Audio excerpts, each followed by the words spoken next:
खवड्या डोंगरावरून सख्या चुलत भावाने बहिणीला ढकललं, तिसगाव परिसरातील घटना। एका तरुणाशी प्रेमसंबंध असलेल्या बहिणीला समज देऊन सुद्धा ऐकत नसल्यानं सख्या चुलत भावानं तिला तिसगाव परिसरातील खवड्या डोंगरावर नेऊन ढकलल्याची घटना घडली। ही घटना घडल्यानंतर तिसगाव परिसरात मोठी खळबळ उडाली आहे। या घटनेत नम्रता शेरकर या 17 वर्षीय मुलीचा मृत्यू झालाय, तर ऋषिकेश शेरकर वय वर्ष 25 असं आरोपीचं नाव असून आरोपीला MIDC वाळूज पोलिसांनी ताब्यात घेतलंय।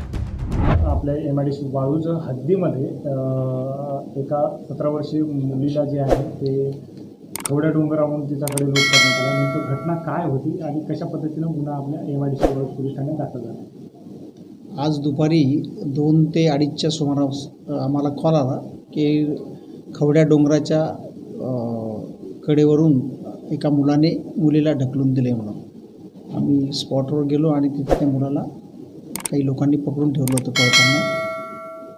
तर त्याच्यामध्ये ऋषिकेश तानाजी शेरकर राहणार वळदगाव याची सख्खी चुलत बहीण नम्रता गणेश शेरकर हा तिथे तिला खवड्या डोंगरावर घेऊन आला आणि त्याच्या अगोदरची स्टोरी अशी होती की त्यांनी सांगितलं की त्याची बहीण जी आहे गावातील एका मुलासोबत तिचा अफेअर आहे आणि ते घरच्यांना मंजूर नव्हतं। त्याच्यामुळे तो तिला तिथे घेऊन आला। ती ऐकायला तयार नसल्यामुळे त्यांनी तिला वरतून कडेहून डोंगराच्या कडेहून उठून दिलं। लोकनायक न्यूज।